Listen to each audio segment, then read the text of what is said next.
genius of rock and roll.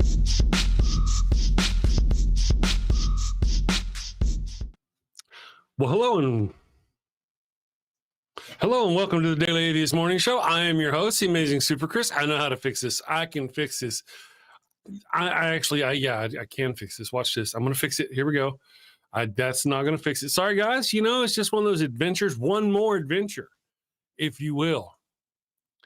Did it work? Is it working now? Why for it not working? Don't tell me. I know this one. Same song. I mean, I know the thing here. Let's go. Boop. Nope, that didn't do it. There we are. And now we're, so Ryan's there, even though she didn't mean to be there. She's on screen. Man. Okay. The tech gremlins are gobbling me up this morning. Ryan, you look fancy there in front of the pyramids. That's awesome. I'm traveling. Yes. Well, I'm going to run our intro kind of thing because I always do the intro kind of thing. Give me just a minute. We'll be back in 2 minutes, guys. Tech gremlins have been slain, though. I think we're good. Are you feeling the world is leaving you behind? Do you look at all the pseudoscience, rumors, and wild speculation on the internet and wonder, why can't I do that? Well, friend, you can. We can help you. We are Conspirowin. Conspirowin has a long history of helping anyone with a hidden truth. We will get your message out. The conspiracy theories you see today all started out with one person's vision. The moon landing hoax was launched by a NASA engineer whose manager didn't okay his vacation request. Conspirowin was there to help out. Christianity started out because one little girl named Mary got pregnant out of wedlock, and Conspirowin saved the day. Now, the virgin birth is accepted Catholic doctrine. You may be thinking, but my idea of the center of the earth being made of ice is far-fetched. No one's going to believe that. In a world where people believe windmills cause cancer, we say no dream is too big. Conspirowin will take your fledgling idea and feed it to our YouTube, Twitter, and TikTok operatives. And these savvy social media professionals will raise doubts with the prevailing scientific consensus. They will say no one has ever seen the planet's core except Jesus.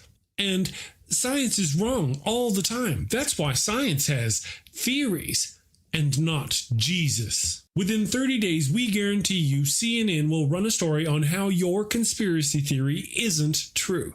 We will also give you 100% assurance Fox News will say your crazy idea about the Earth's core being an icy ball is true. Follow your heart. Listen to the voices no one else can hear. Team up with Conspirowin. Actually, I fixed this commercial. I fixed it. So good morning, everyone. Thank you all for joining us. Hi, Ryan. How are you doing today? Hi. You know, I'm exhausted. I just got back from traveling. Or maybe I'm still traveling. I see. Well, did you have a good time? Did you travel safely? Did you sin or blaspheme or whatever? The obligatory? Most definitely. And I did some extra for everybody else. Everywhere I go, I make sure I leave a little extra sin behind. You're very considerate in that department. We do appreciate it, Chris. I'd like to think so. You know, I'm glad that you recognize that. Yeah, you go the extra mile for the evil one, for Satan, for the evil Lord of Doom or whatever you want to call it. Of course I would. Who wouldn't? You'd be silly not to. Come on. He's the better of the two. You know what I'm saying? Well, you know, I haven't actually seen you since Friday, I don't think. So I got to ask the obvious question. How's Pickles? Oh, she's lovely. She's happy she got to play with her we call them her brothers now, the puppies. And so she's loving life. Although, you know, of course, if it worked to her, she'd play with them every day, all day, 24/7. Right. Of course. Okay. Well, good. Did you have a good, I got some questions. I want to say good morning to Bree in the chat. Hi, Psy. Hell's Bells is here. Left-handed Jedi. Good morning, Left-handed Jedi. Hi, Psy. Let's see. Secular Feelingness. Good morning. Ice core. Absurd. The Earth's core is made of ravioli. Obviously. Oh, yum. Yeah. The Earth is a ravioli, I think is how that works. John Hudson, good morning. Says, I like the 13 tamales and I've been stuck on the toilet. Oh, I like 13 tamales oh yeah. Well, if you've been stuck on the toilet for 45 minutes, you earned it. Yikes. You should have seen that coming. Ouch. Yes. Hell's Bell says this has become my daily routine to work and listen to the damn show. Thank you very much. Love you, Hell's Bells. Hey, Helen's the best. Dr. Osiris is here. You know Dr. Osiris, and other people who are interested. I have actually been working on. I've got several of my commercials ready to go. My promos or whatever you want to call them, ready to go. They're branded. All they got is the little daily after the damn show or something down in the bottom, but they're ready to go. All I got to do is pop them up on a Google Drive so y'all can start getting them. Nice. Left-handed John, not yet this morning. I've been doing stuff. I heard it come through, but I hadn't seen anything. Gone and check it yet. Rainbow Ash, good morning. Thank you for joining. But thank you, Left-handed Jedi. Left-handed Jedi sends me the most awesome shit in Discord. I pop up in Discord every now and then. I get and there it is. It's fantastic. Fundraiser Friday for who? Miss Hellsbells. Miss Hellsbells. Oh yes, Yeah. I will be there. So there's a fundraiser for it's Kyle, Ember, and I apologize, I can't remember who else, but there's a fundraiser on Friday on Skeptic Haven, and I'll be on. Oh. I'll be on it. I forget what Awesome. time actually, but I'll be on. Feel free to post links. Yeah. I will Anybody do out there who wants to post links? Yeah. I should be doing that. In fact, Yes. Slacker. I'm the worst, man. Like I can't promote anything. The fuck. So I'm so annoyed with myself. All right. Good morning, Comic Brandon. Thank you for joining us. Why? Because Weed Bro, regular. Rainbow Ash and Secular Feelings. And Terry BB has finally joined the conversation. You're on the John. That's awesome. You and Wow. John Hudson On could the probably throne. hold hands, tap each other's foot under the stall, if you will. Pass It's each his other regular- toilet paper as needed. Yes, as needed. Toilet buddies. Just try not to let your fingers touch too long. Don't let them linger. Oh gosh. I know. Oof. Man, bathrooms are just, they creep me out, man. Damn, Get in and you all get right. out. You just got to get in and you got to get out. Why? Because Weed Bro. Good morning. Sapient Cephalopod says good morning. I think Chemical Squirrel is here this morning. Equus, hey, how you doing? Good morning. Good morning. I can't spare a square, says Sapient Cephalopod. I love that. That's one of my favorite episodes. I don't know if I've asked you before. Do you watch Seinfeld, or have you ever watched Seinfeld? I've seen one episode, maybe two. Oh, okay. Let me ask there. you: is the episode where the one guy has a really fat wallet and it's hurting his back? Is that the same episode where they get lost in a parking garage when they go to a baseball team's place? They're probably separate. I think I may have seen two they're separate. separate episodes. I Yeah. believe those are separate episodes. Yeah, because that one where they're in the garage is like literally the whole episode is just. Yeah. It's literally, you'd never really think that somebody would do that, which is one of the reasons I thought Seinfeld was unique, because they would do strange episodes like that, just out of the ordinary. Anyway. Yeah. It was a show about nothing. I think Seinfeld even admitted that it was about exactly. nothing, really. Mm-hmm. There was a lot of nothing. There was. Chemical Squirrel asks if you finished Firefly. Yes, you did. I did. I really enjoyed it. I'm so sad that they didn't continue it. At first, I wasn't sure because I'm not a cowboy girl. Right. Yeah, I said that right. I'm not a cowboy. Mhm. I'm not a Western style, kind of girl. Mhm. But I don't know. After maybe like 3 episodes, I started to enjoy the characters and tried to let what I didn't like go, and then it wasn't even a thing anymore. Gotcha. Yeah. I'm glad you enjoyed it. That's good. Yeah. Me too. You've been back into the Stargate some more? What was your last episode? Do you remember? The last episode, Daniel had switched bodies with some other ancient dude accidentally. Gotcha. And I forget which rebel group, but some rebel group had been after them because they caught Apophis. Yeah, they captured. Yeah, so it's about. I'm around there. Those are different episodes, but that's about where I am. I can't remember which one was the last one. No, that's good. That's great. That's good stuff. Yeah, you're in the good stuff. It's Really good, really enjoyable.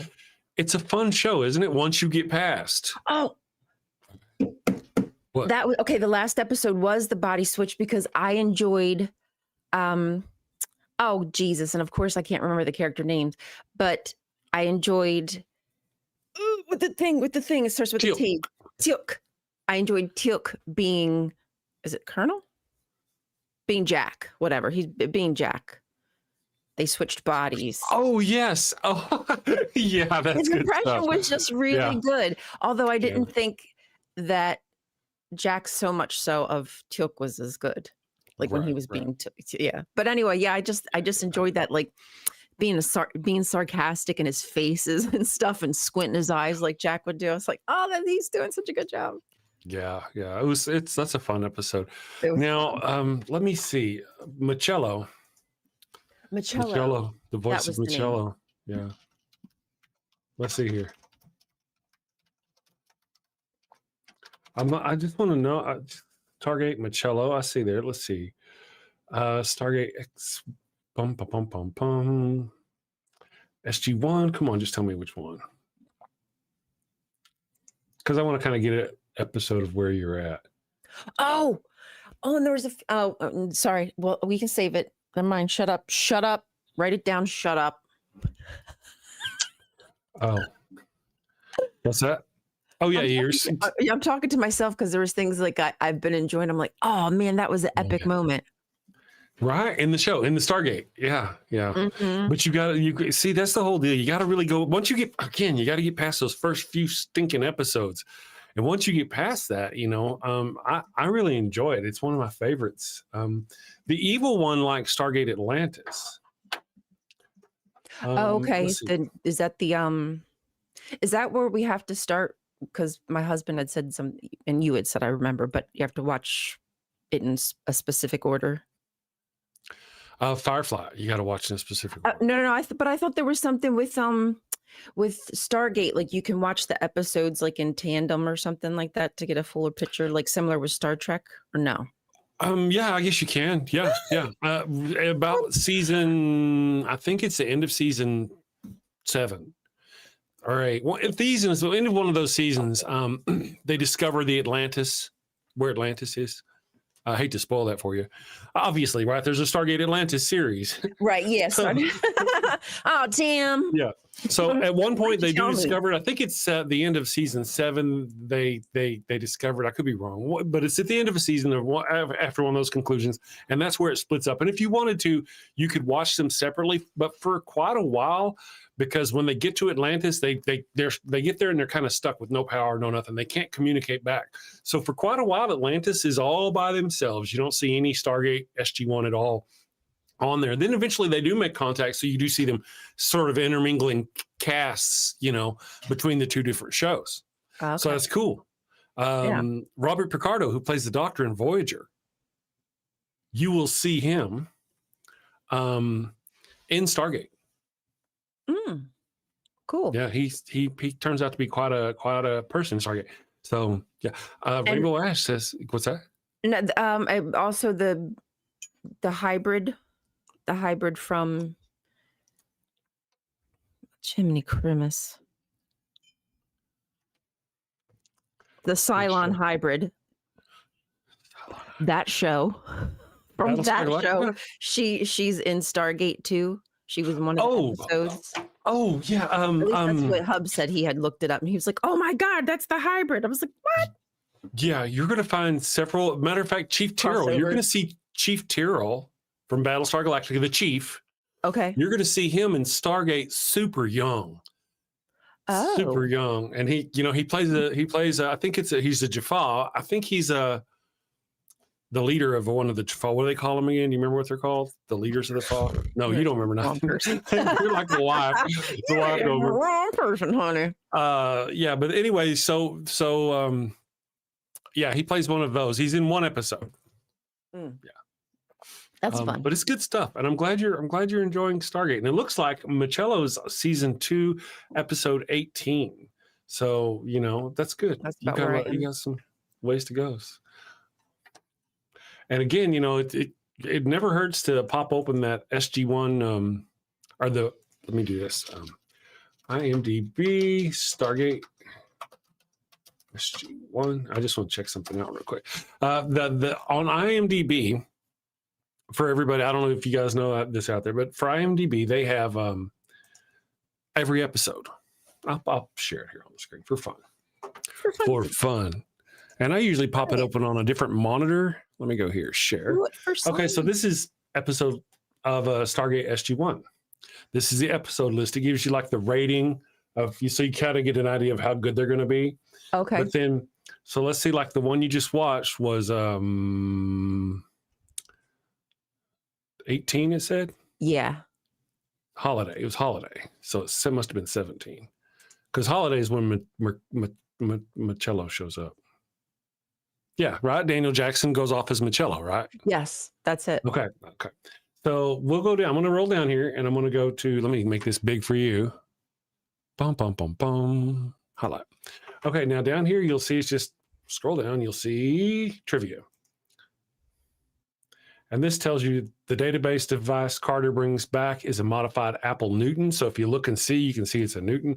And then it's got different little things. This episode introduces the Kelno Ream, I guess, the Region 1. This is not a very good episode for tidbits, but this one here talks about Michael Shanks playing the dual role. You'll see him do that more than once throughout the show. That's what I'm saying. He does a really good job of playing other people. And it just tells you little tidbits.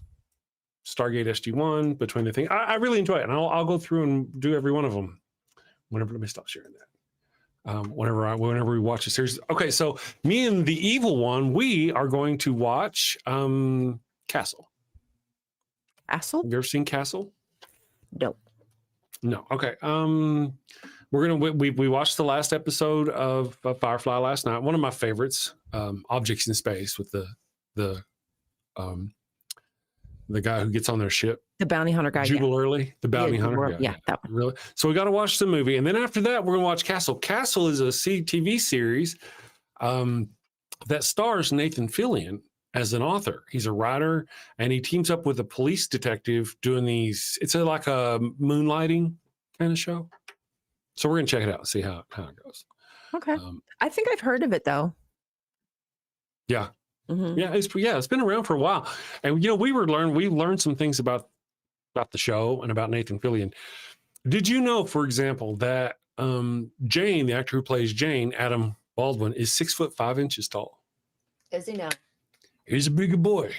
He looked like a big guy. He does. Considering. Now, how tall would you guess Malcolm is? The Nathan Fillion. The who? Which one's Nathan Fillion, the actor. Malcolm Reynolds, Nathan Fillion, the captain. Oh, the captain. I don't know. Maybe 5'10", 5'11". Yeah, that sounds about right. He's 6'2". Oh, he's 6'2". He is 6'2". We found this out last night. He does not look 6'2". I mean, but I happened wow. to see him standing next to Adam Baldwin, and we had just discovered that Adam Baldwin was 6'5". And I'm like, wait a second. If he's 6'5", and like you, I thought Nathan Fillion was like 5'10", 5'11" tops. Yeah, he does look short, and 6'2" apparently. Maybe. And now after that, watching every episode since I've seen that, I realize how much taller he is than like Inara and all these other people. It just never kind of snapped. Right. So, yeah. But anyway, for those of you who didn't know, 6'2". That's pretty darn tall. Brandon, you 6'3". So we're gonna give that a shot and see. The wife said you know how those shows are, that they have this sexual tension between the two characters, and it's a good fun show, and then eventually they get together, and once they get together, it spoils the show, and it all becomes about them and blah blah blah blah, and it becomes boring, and that's what she says happens in Castle. So we'll get to see how far it goes before it gets boring, Before it annoys you. Yeah. Yeah. Comic Brandon is 6'3". Me too. Tom Cruise is a tiny little man. We're like 5'7". Yeah, he's very short, is he not? Yeah. It's interesting that he made it so far. Do you think that was? How long has he been a Scientologist? Oh, does that have man, nothing to do with it?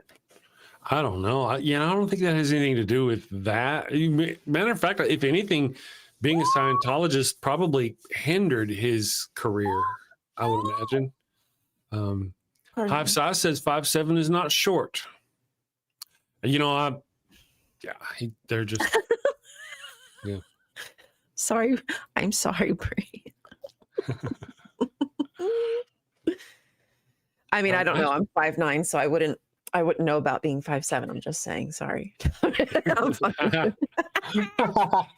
Just kidding. Love you. I love you so much. Thank God I'm tall.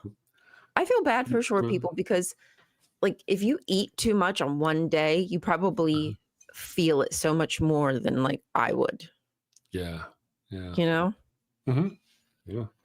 I've been again 6'3", and being tall in life has been an advantage. I do personally, and I know this is going to sound weird. I'm one of those that finds, I find it odd that it's one of the last refuges, one of the last groups of people that we can pick on is short people or make fun of in some fashion. I just think that's kind of, the short people and heavy fat people.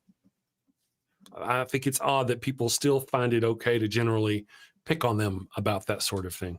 I agree. Where our society, we're commenting on it. And you asked a question about how he can get so far in society or in his profession but that's a logical question based on what we know of, based on Hollywood and how they act. I mean, even modeling. I mean, they're just so very particular. They are. They really are. And you can only be so tall as a model as well, or an actor. For an actor model as a man, 6'3" is kind of like the max. You get over 6'3", and the clothes don't fit, and the things that you're just not like the average person. There's probably more editing things with camera angles and whatnot that they have to consider. I mean, I'm sure that with movie magic, you can make it seem as though Tom is just as tall as somebody else, right? Angles, shoes, yada yada.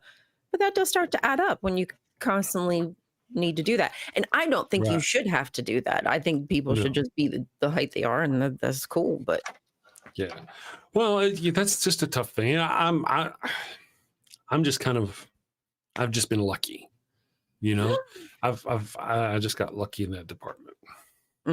So it's an advantage that not everybody has. Yeah. But that's kind of the thing, though. I actually value shortness. I don't really think about whether a man is short or tall. I don't really, unless he's taller than me. If I see a man that's taller than me, I'm usually like, oh, hey, that's it strikes me a little bit. Normally, other than that, I don't really consider men's height at all. I do prefer shorter women than taller women. I don't know why. Just gonna do. Yep. But I wouldn't not date a woman because she was 6'2". Right. I mean, everybody prefers what they prefer. As long as you're not like fetishizing people, then I don't, you like who you like. And sometimes you like people who you wouldn't even think you'd like, but you just do. You're attracted to them. There's something that, I don't know, pheromones, whatever the hell. True that. Good morning, Dr. Kip. Thank you for joining us this morning. And Equus, I don't know if I said hi to you. I think I said hi to you, but it was brief. Dr. Kip, thank you for joining us again this morning. Left-handed Jedi says being compact is very helpful if you go spelunking. Good point. Oh, spelunking. Every now and then, the evil one will call me and she says, I'll hear her say, I need your tall. Yeah. And I'll go in there and I'll give her my tall. Get something from up there. Yeah. Sometimes my husband will see me like tippy-toeing something, like just at the top, but the tippy top of the cabinet. If a bottle falls down, you try to grab it, it falls over. Like, son of a bitch. Right. God damn it. It's either you got to come do it, or I'm going to have to get the damn chair, or I'm going to just climb up on the counter, which I'm totally okay with as well. But anyway. True. Somebody mentioned Gwendolyn Christie in the chat. I have to say, now, Gwendolyn Christie is probably if I were to describe my ideal female woman, female used to be a thing I would say got from Quark and Star Trek, but conservative right-wing people have made it such a slur for a man to refer to women as female. Anyway, if I were to describe my ideal woman, it would be probably the opposite of Gwendolyn Christie, and yet I find Gwendolyn Christie quite attractive. Whether she's dressed up like, fancy, like a woman, in modern society, or whether she was dressed up like a night woman in Game of Thrones for some reason. Maybe it's her Who is she? face, her personality. I don't know, but I found her very attractive. Yeah. Who is she? Oh, is the tall blonde, short blonde Yeah. lady? Yeah. Ah, yeah. Mm-hmm. Yeah.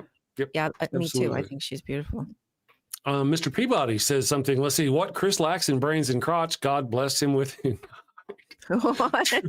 You know, Mr. Peabody, you're not wrong there. I can't argue with that. Whose crotch are we talking about now? Huh? I said, whose crotch are we talking about now? Mine. Oh, okay. What I That lack in well, brains that and kind of crotch, show. I got in height. I see Yeah. this. Oh, Lord. Oh, Thank you for that, Mr. Peabody. Yeah. appreciate that visual. I wasn't self-conscious. Greg S says you shouldn't make fun of tall people. It's a growing problem. It is. She played Captain Phasma. She did.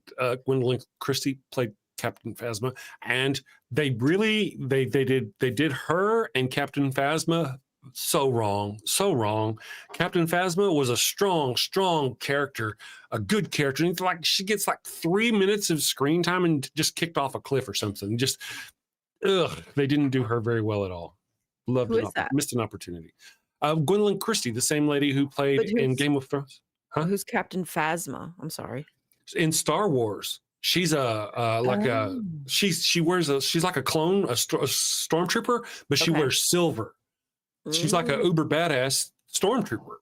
And they just kill her off too quickly. Yeah. She's in like 2 movies. One of them, she's briefly in it. I think she may not even be in both of them. And the other one, she's in a brief fight and then she dies. They just really wasted an opportunity. Anybody else agree with that on Captain Phasma? I could be wrong. I didn't know she was in Wednesday. I haven't seen Wednesday yet. I just seen the commercials. I know about it. I just don't know who it is. Let me see here. Greg S, you shouldn't. Oh yeah. Let's see. Let's see. Equus says, I hear you, especially for men. My boyfriend is only 5'4" and gets overlooked for leadership positions at work. I've read that. That's not cool though. See that? Really, you're right. Cool. It's not cool. But just like a lot of things, like being a person of color, it's a thing that as I was going through my jobs in my careers, I didn't have that problem. I never had to sit and go, gee, did they think I was too short? Or before a job interview, did I go load up my shoes because I was afraid they were going to be too short? Not because I'm wrong, but because society is wrong, and they really will do that. Same thing with being a person of color. You know, I've never had to go to a job and go, oh, I'm a person of color. I may not get this job, or walk in and just have to wonder which one of the people in the office is a racist and which one isn't. You know, is this boss I'm interviewing with a racist? You look around the office and you just see, does he have any, you know, I'm just guessing. I merely guess what these people go through. So, yeah, because that's right. So thank you for letting me rant on that one. That's a good rant though. It's something that unless you're faced with it, you don't think about it. Unless it's happening to you, you probably don't think about it unless you're taught about it, which is why it's so important that we're teaching CRT and we have programs like EIA. We really need them nowadays, especially now with who's in charge, because they absolutely hate people who are different than them. Right. I think it should have been very telling in the beginning whenever they were going after DEI. What does DEI mean? Diversity, equality, and inclusion. Mm-hmm. Oh my God. And accessibility, which we always. And I know you know that because we've talked, but it's just we forget that there are a lot of people who are living with disabilities and they're losing their access to their job because their job is just going to say, oh, I don't have to put that ramp in now. That's right. Sorry about your luck, Chuck. Figure out a way to get into work, or I guess you're not going to be able to work here. Yeah. So that's kind of the deal. They're against that. That tells you a whole lot. That should have said everything we needed to hear. Our country has spent decades making strides in these areas, in these departments, in the departments of helping the ADA. That alone, Right. you know, we wouldn't have that if it weren't for conservatives. Or if conservatives, we wouldn't have it if they had their way. And we probably won't much longer. Yeah, I don't. Gosh, I would hope not, because obviously that would be also hurting themselves. Yeah. Right. Yeah, But they are hurting themselves, and they don't. Yeah. They still, a lot of them still won't even recognize that. They won't accept it. They'd be happy to hurt themselves if it meant them damn immigrants weren't getting them free health cares. Yeah. Was jacking off to the videos of the immigrants being beaten and drug out of the United States worth you losing your farm over? These are the questions I have. Right.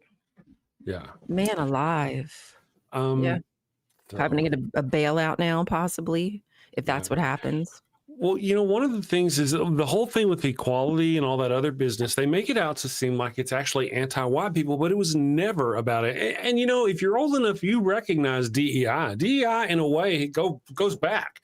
They used to frame it, or it used to be a smaller version, and it was called affirmative action. Essentially, it meant that white people or white companies had to make sure that people of all colors had the same opportunities, you know. It wasn't about making sure that white people who were highly skilled got replaced by black people who were not skilled. It was about making sure black people who were skilled would have an opportunity get jobs over, you know, I mean, it was about, yeah. Anybody in their right mind, that wouldn't make any sense. Why would anybody want to do that? Why would anybody want to somebody operating on them who's just operating on them because they're the color of their skin? Nobody wants that, you stupid fucking idiot. Are you kidding me? You think I want that? Dumb. Right. And the logic behind this is just ridiculous. These people. That's what I want. Yeah, I want to go to the hospital and, you know, it's just somebody's doing their thing on me, because nobody in their right mind wants that whatsoever. I don't care what side of the fucking aisle you land on. You're an idiot if you think that. Yep. Everybody should get what they deserve or what they've been able to earn. Well, you know, I don't really know about that. It just kind of depends on who's making the measure of what is somebody, how much work somebody has done in order to live a certain way. How hard of a job does it have to be? And if it's dependent on how somebody, what they deserve, how do you gauge what somebody deserves? Now, what they're able to earn is a whole different story. Unless you actually have an entire group of people that you make it so they make less than everybody else. Then it becomes, you know, I mean, yeah, sure, what they're able to earn, but what they're able to earn is going to be certainly less than what you're able to earn. Yeah. I mean, the truth of the matter is capitalism survives. Like, capitalism is living high off the hog because of these problems. Like, they don't want these problems to go away, because if we had to pay every woman the same exact amount as every dude, that'd be money out their pocket. If we had to pay people of color the same, like, they don't want that. Yeah. This is part of their, you know, their joy, the cream that rises to the top, the little extra cha-ching, cha-ching that they get to scoop off the top. It's just our labor. It's so messed up. They get us coming and going. Right. It is. And one of these arguments they have against DEI is that, and Charlie Kirk was one of those who would spout this nonsense, is that he'd be afraid that black pilot up there would be not qualified. And we've got how many flights happen every day all around the world? And yeah, don't you feel? I feel like if we have this rampant case of DEI where airplane pilots of color were being shoehorned in without the experience and skills they needed, we would have the crashes to show for that. If we had a whole bunch of surgeons who were being just kind of passed through so they could take white people's jobs, regardless of whether they were good enough, we would be seeing patterns Yes. of, this kind of, but we don't. We We never would have. be able to track the data. Mhm. 100%. There'd be no way around it. Yeah, there would be. A matter of fact, and somebody pointed out that technically, whenever you think about it, whenever you look at the math, only like 5% of the pilots who are flying when the planes crashed, only about 5% of those are black. And this white guy goes, "What did he say? Well, that's because there's so many more white pilots than there are black pilots." And the guy's like, "That's right. That's exactly right." That's kind of two different points. One is we're talking about inequality, and the other one is talking about blaming them for not. So, yeah, this is crazy. Let's see. Remember, Secular Feelinist became a member for 6 months. Better DEI hires than DUI hires. That's right.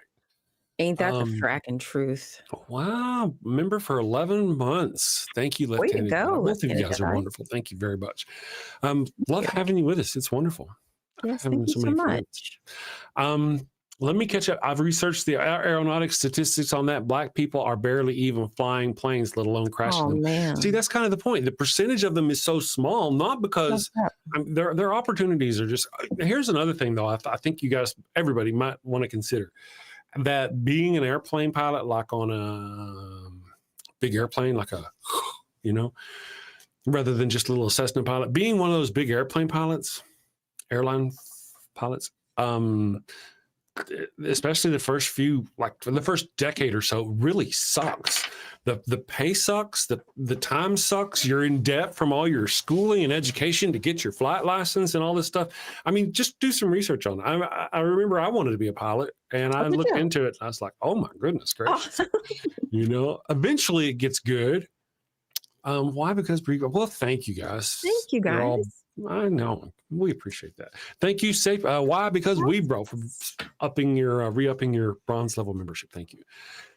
You're wonderful. I'm going to take a break, and whenever we get back from the show, I just want to kind of visit with you a little bit about what you ladies were talking about on the show yesterday. We'll be back in a couple of minutes. Let me just down here. Let me go boop, and then let's see what we got over here. I don't want to do any of those. Those are not fun. Let's do this one over here. Boop. And let's do this. Do you have a loved one who's on their deathbed, but they've yet to give themselves up to the Lord?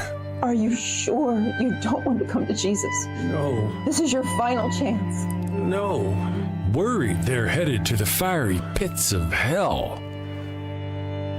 Your very last chance. No. I've been wicked and sinful. I deserve to burn in the hot place. As you wish.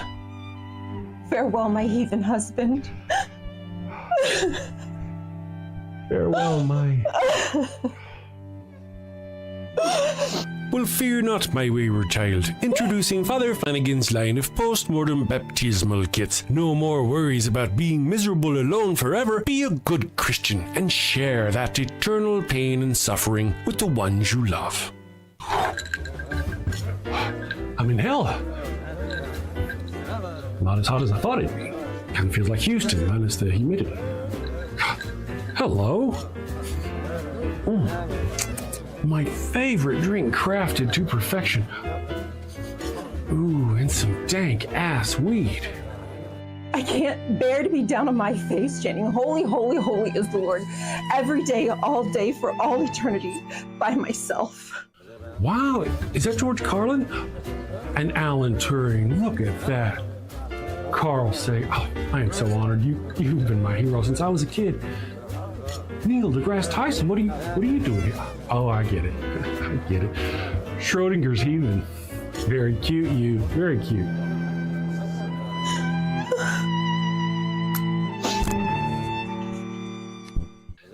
That's fantastic. Oh, what is that? What is? It's holy water. Oh, it burns. No, this isn't where I want to be. Pabst Blue Ribbon and a Marlboro? No! Father Flanagan's post-mortem baptismal kit. Dead kid tested, Mother Teresa approved. Is that the Pope and John Paul? Jim Jones and Jimmy Swaggart, huh? I can see that coming. Neil deGrasse. What are you doing?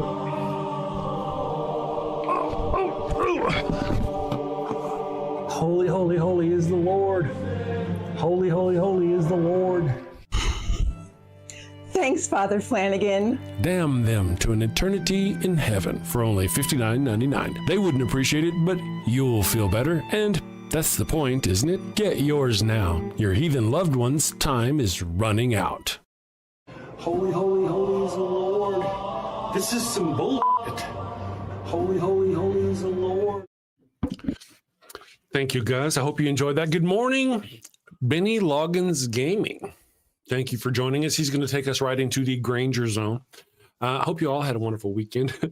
I'd like to ask you, Ryan, before I forget, if only Sega was still competitive, says Benny Loggins. I think that, I used to really enjoy me some Sega back in the day. Me too. Sega, that's right.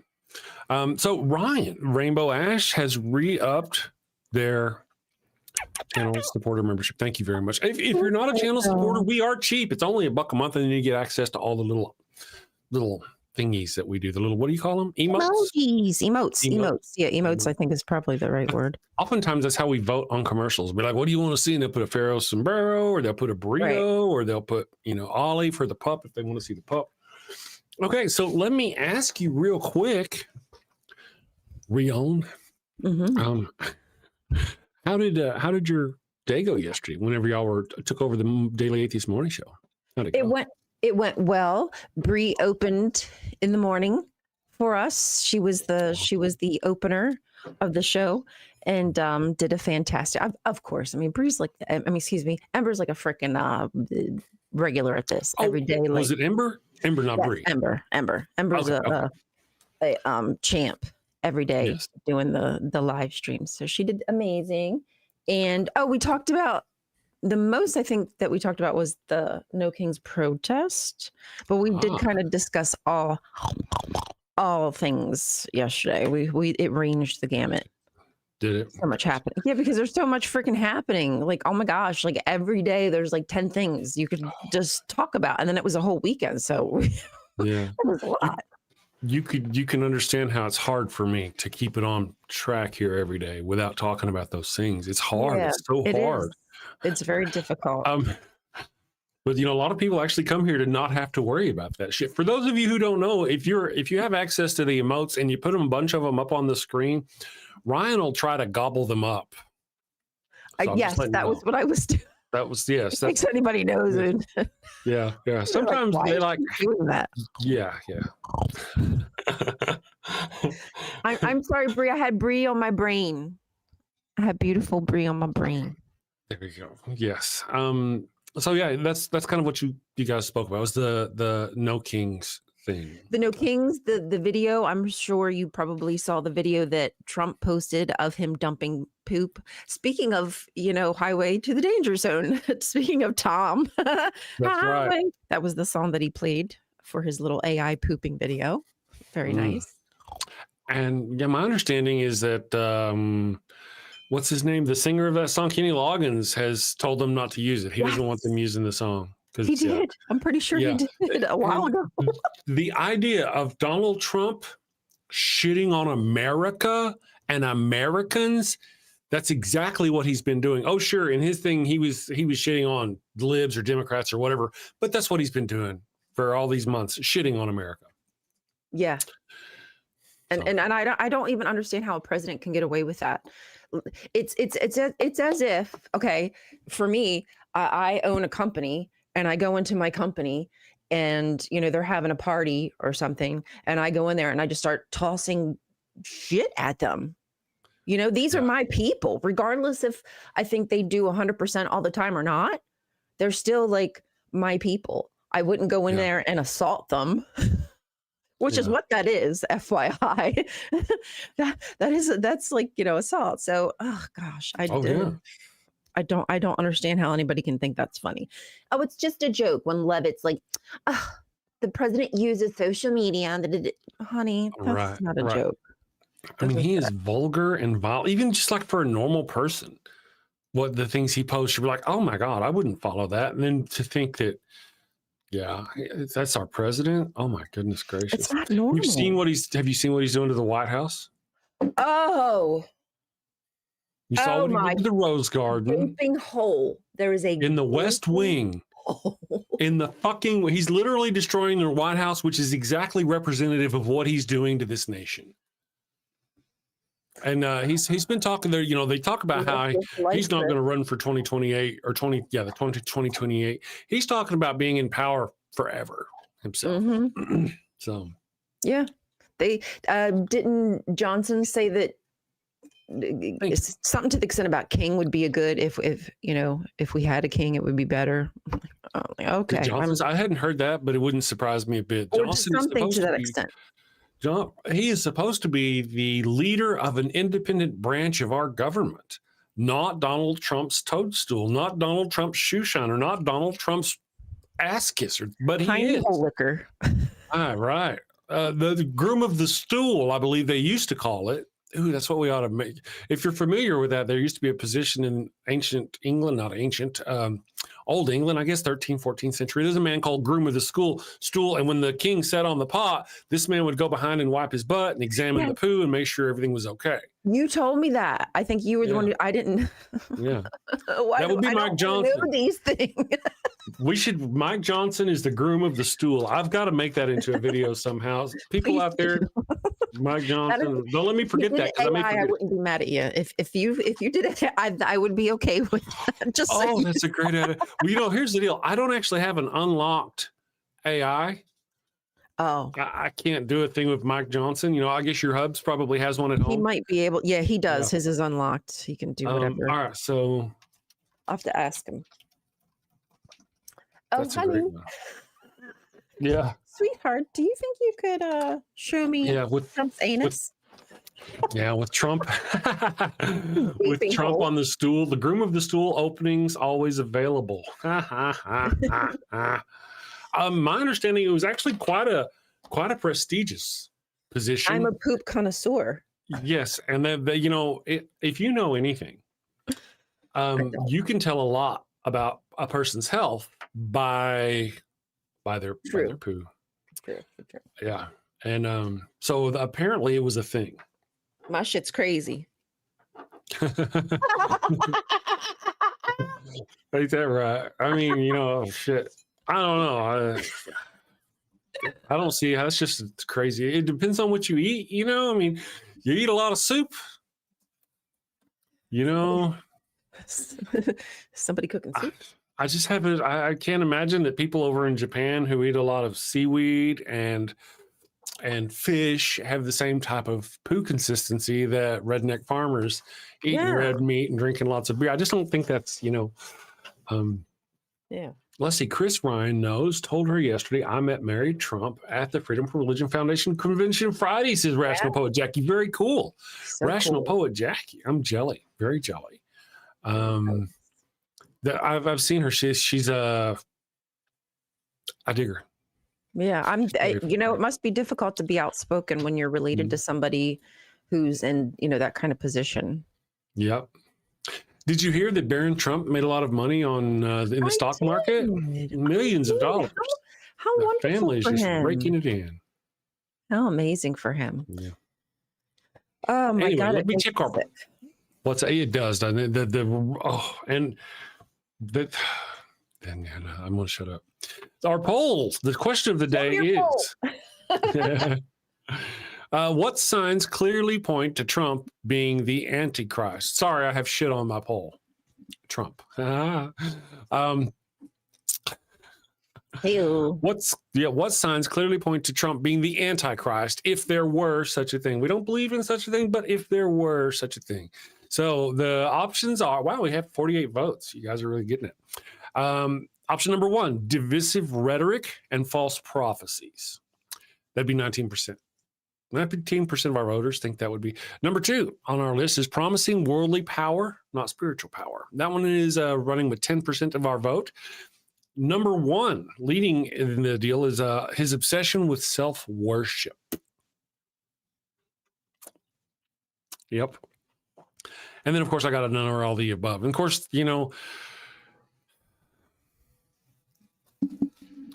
Chemical Squirrel says MAGA hats are the mark of the beast. Change my mind. I Oh, mean, isn't that fantastic? You'll see it on their forehead. It's just kind of crazy. Did you hear about the guy who the guy who was stalking an airport yesterday? They arrested him in an airport. no. His family called in. He'd been talking about shooting up an airport, so they called the police. The police got him. They arrested him, shut him down. He had a rifle in his truck, and with like 21 rounds of ammo. Sheesh. Yeah, he was this weird transsexual person with blue hair and with tattoos and pierced nose right here. No, he wasn't, was he? You almost Oh, he's a white he guy? wasn't. He was a white guy. He was Oh, a no, white guy. I He don't was a believe you. Trumper. I don't believe you. I know. Aren't you just shocked? Yeah. Wowsies. Did he, Glenn so would he double- didn't get to go through with anything? He did not. Well, Thank here's God. what he parked at the airport, got out, walked in, and was looking around. I guess he was probably casing the place to see what, whenever he walks in the doors, what's he going to engage. So he walked in, he got to the TSA part, and that's as far as he got and stopped. And I guess, but he didn't go armed. He didn't have any weapons. He left it all in the truck. So, but they got back to him, got him before he got back to the truck to do anything. Oh, thank goodness. Okay. So, Yikes. right. Rational Poet Jackie says, Chris, I am transgender, and the only thing I'm plotting is my next surgery next week. Congratulations. Way to go. Yeah, that's the whole thing, man. You know, all these people, they make it out like trans people are such villains, but they're such a small percentage of our community, and they just want to get by. They don't want to be fucked with. That's all. Right. They just want to be left alone. That's it. It's And weird to how they vilify turn it them. into something about them. Like it's about me. No, it's not about you. Right. It's none of your business. Go. Nobody cares about you. Let people do what they need to do. Gosh. Kip Davis says, I'm a little credulous about the accuracy of some of Mary Trump's stories. I am a cynic, and I am naturally skeptical. I haven't really heard all of her stories. I've just I'm seen not that she sure. speaks up. Yeah, I wouldn't at this point be surprised, though. And for those There's of you who that. don't know, now allegedly Donald Trump has paid out 4 victims over the years. I mean, he's an adjudicated rapist, so Well, he's on the list. There's a list, saying. and there were 4 victims. 2 of them were boys. One of them was age 11. You didn't know that, did you? They don't talk about that, do they? that's not nice. That's it's so not nice. unfortunate. Yes. Why do they There's do no- that? Right. That's like putting more stigmatism, putting a stigma. Yeah, shit, Yeah. whatever. You know what I'm fucking saying? I hate that. That's not fair because little boys get assaulted. I mean, I don't think as much, but a lot, and it's rarely discussed. Right. Right. Well, a lot of the thing also, I mean, what you said, absolutely legitimate and valid, 100%. One of the things, though, is a lot of these people are very, very homophobic. And if they knew that not only was their dear leader a pedophile, he's also a pederast. And for those of you who don't know, a pederast is actually, I guess, a man who's into little boys. Because there was 2 of them. There was 4 of them paid out, and 2 of them were boys. Wow. That And I'm No, not really sure. I Go wasn't ahead. saying astigmatism, I know, but I was trying to say, is it? I couldn't think of it. Stigmatism. Stigma. Astigmatism is in your eye. No, I know, but it was sounding like I was saying astigmatism because I'm saying a stigma or a stigma. Oh. Help me. Kriegmesser. Good morning, Kriegmesser. Nice to have you with us. Says, I'm not nervous. Wait, it jumped. Says, I watched 1984 again last night and it hit me. MAGA is Ingsoc. You're probably not wrong. I've never Wait, seen it's a movie? 1984. I didn't know it was a movie. I thought it was a book. I mean, I Yeah, it's a knew it book. was a book, but I didn't realize. I guess that makes sense if they made a movie about it. Now I want to see the movie. But you know what you were saying, Chris? I just wanted to add on to on people knowing that Trump touches little girls. I almost feel as like they're like, well, that's okay. I feel like a majority of his fan base, like, well, Little girls are cute, and sometimes, they're very hypersexual. You know how little girls can be. They can be seductive. This is what they tell us. This is what I was told. And but if it was a boy, like you said, then it's like, oh, homosexual. They don't want him to know he's a homosexual. That's right. That's what they care more about is, touching little girls. Well, that happens. But a boy, that means he's homosexual. There is an entire porn industry about girls under the age of 18. Well, they got dressed as the Catholic schoolgirl. The whole Catholic schoolgirl sexual fantasy deal is all about girls under the age of 18. Am I not right? I think I'm right. I'm pretty sure I'm right. You can't look up porn without seeing a freaking under 18. They dress like they dress them like kids. But I'm just saying, no matter, it's just like hypersexualizing young kids. Like no matter, you're right. Yeah, you are right. And now here's the question I was posing to the wife yesterday. There's departments within our government that are their job is to protect children. They were formed. These departments within our government were formed. The cyber departments and all this. They are there to help root out these PDF files who go around stalking and attacking children on the internet, and also for people who post this material on the internet. So I'm curious, how long before Donald Trump and the conservatives gut those departments to where there's no one there to watch anymore? I know they've already gutted a large portion, the assistance and investigative portion into like rape and things of that nature, and helping trafficked people. So I think it's just a matter of time, or they'll have their own new group, wink, wink, nudge, nudge, that they start up, like a space, just like they had the Space Force. Now they'll have like Sex Pest Force. And they'll be the ones going after the schmeta-schmile. But meanwhile, they're the ones setting up the freaking rings and trafficking the kids out. Yeah. It's crazy. Let's see here. Kip Davis, Rational Poet Jackie, I only wish the anesthesia would make me drunk, but that's all it does. Hell's Bell says that the Daily Atheist is a former Catholic schoolgirl. And the guilt, Catholic guilt. There's just that and a whole bunch of things. If they're the pigtails, there's a whole. They really do fetishize it. They don't fetishize boys like they do girls, But the people on the right who really do support Donald Trump, a lot of them don't. We don't even know. We don't even talk about it. I've seen wherever this list is of people that he paid off or whatever. I've seen it a couple times. And both times, the first time I saw it, I was like, wait, are those boy names? And then the second time I saw it, I confirmed, yeah, those are boy names. But I don't hear anybody else talking about that. Wow. It was girls and boys that. Now, this isn't a list, I don't think, of people that are accusing him of anything currently. This is a list of people that Donald Trump at some time in the past made a money transfer payment to. And I think that says enough. Why would you need to be... Well, no, there was accusations because the boy claimed that there was, there was boy claimed there was, he said things. There was things. I heard there was things. Yeah, it's been so, I kind of forgot about it because it's not been, like you said, it's not really talked about enough. Right. But yeah, there's something to it. Right. Mr. Peabody says making assaulting girls accessible. Well, that's kind of the deal. And I made a video a while back. I talked about it here on the show about how long before they try to drop the age of consent to where what Donald Trump did isn't illegal. Right.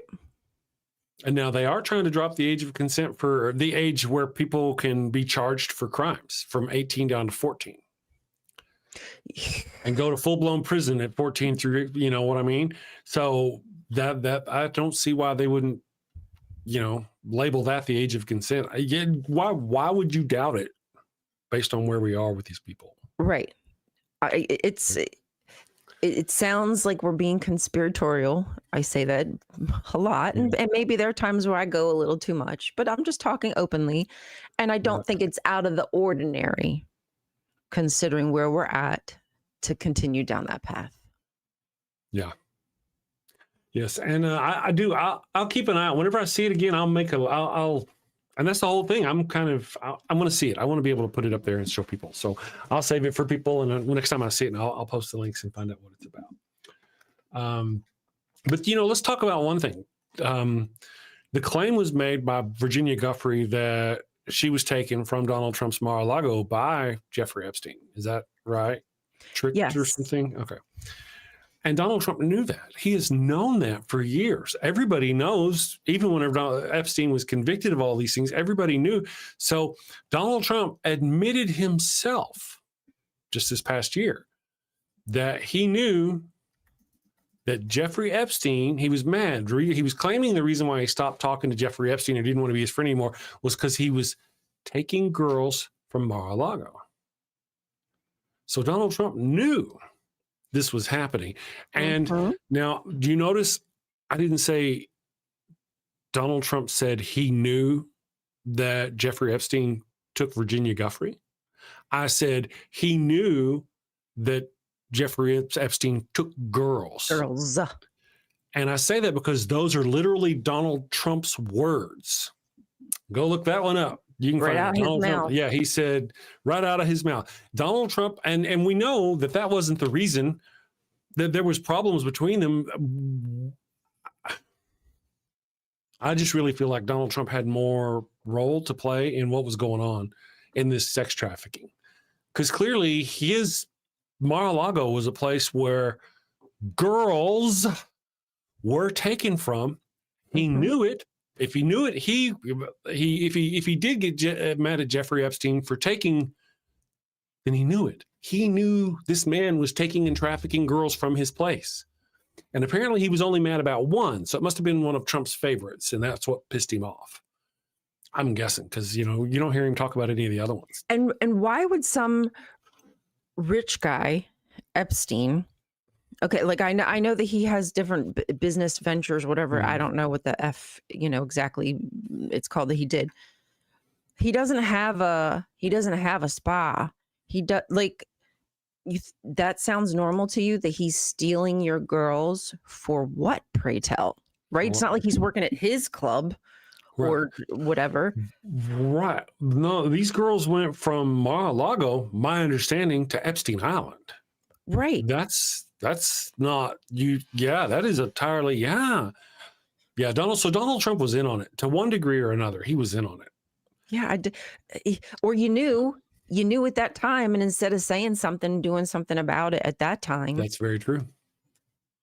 I know Bondi, I believe that's the right one. Bondi is saying he was the one who, and also Mace, I think Nancy Mace too was saying he's the one who helped them. He's the one who, probably because he had to rat people out so he didn't get in trouble. He probably needed this squeak. He needed to rat. Did you hear about Sarah Ferguson? And Jeffrey Epstein? Apparently for years she would beg him for money over and over and over. And Jeffrey Epstein would essentially loan them or give Prince Andrew and Sarah Ferguson money, a lot of money over time. And it's just now come out like yesterday or something. I saw it. What? The redhead Ferguson? Yes. Oh, stop it. Yes. I want to find tell me that as a family of pervs. Please do not. Yeah, see, so she was with him and protected them both.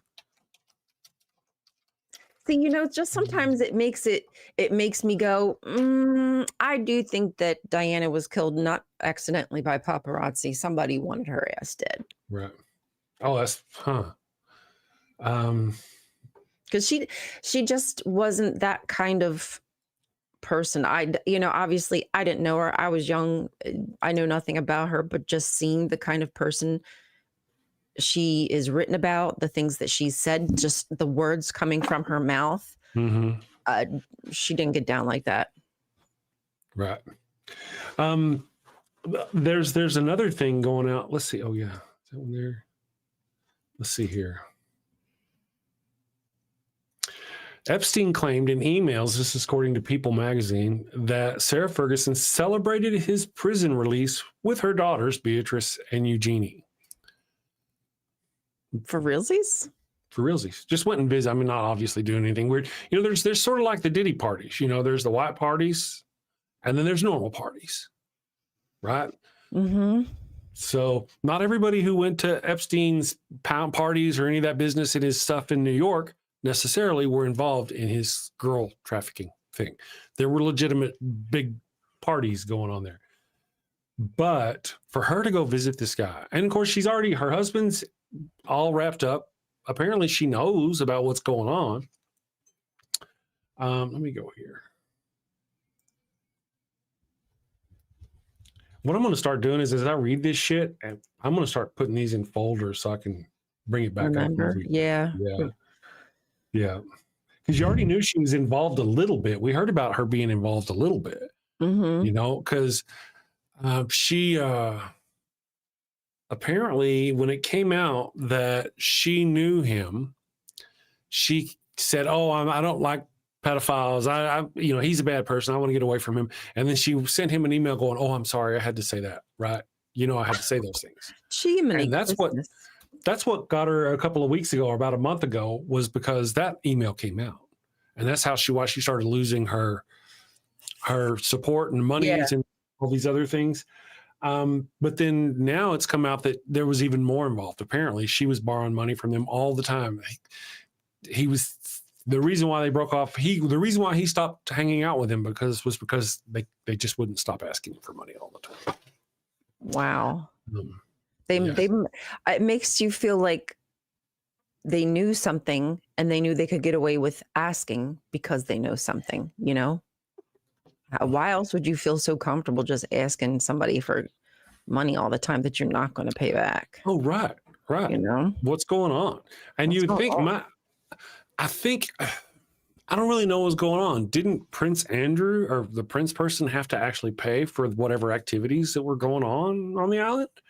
So how do you like, I don't know. I don't really know how the relationship worked. If it worked at all.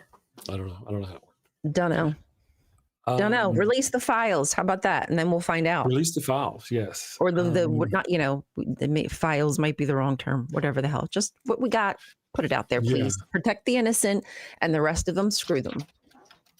Let them worry about it. Let them work that out if they're innocent. Let me go here. Okay, I'm just checking some stuff out. Let's take a break real quick. We passed a minute. What do you guys want? Do you guys want let's do either Holy Halos, or do you want the Pharaoh's Curse? Let me sing your halo. We'll let them think about that and see what they want this morning. They always love the Pharaoh's Curse, but the Holy Halos is kind of fun too. What you want? Show me what you want. What you really, really want. Okay, we've got a Pharaoh's Curse. We got a Pharaoh. Oh, we got two Pharaohs. We'll be back in just a minute, guys. Boop.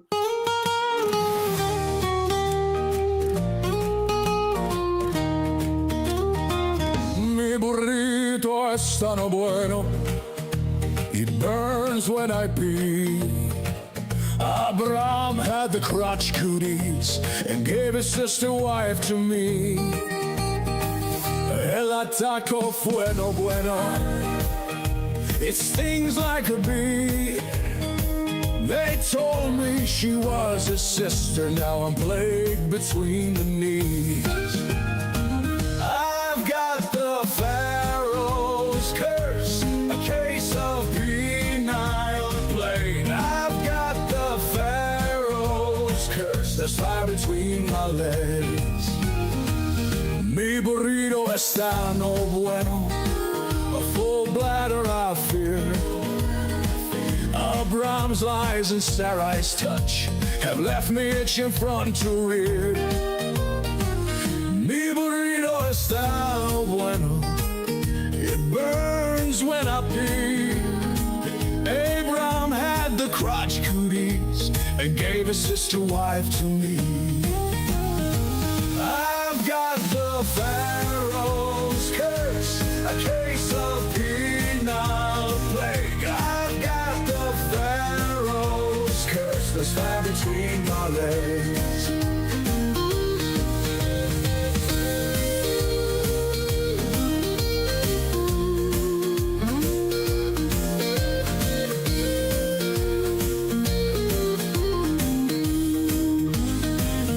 Mi burrito está no bueno.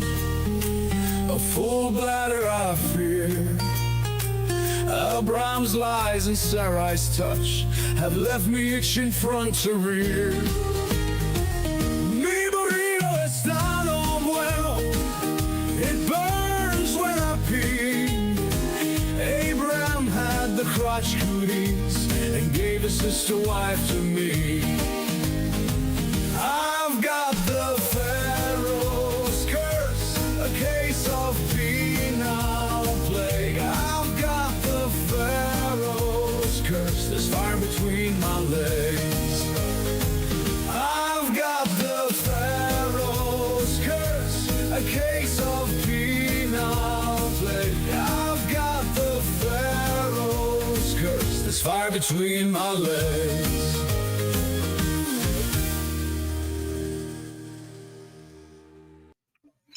And here we are. I was eating a cookie. Cookies are delicious. Cookie. Cookie monster. Cookie monster. Let's see. Comic Brandon says Mother Teresa was a horrible person, and it's turning out Hitchens may be too, not nearly as bad, but still not good. I don't know nothing about Hitchens being like that. I just remember vaguely that he had political leanings and beliefs that I didn't agree with. When it came to religion, we were on the same page. When it came to other things, I wasn't sure. I would openly say I have no idea what he, but now Mother Teresa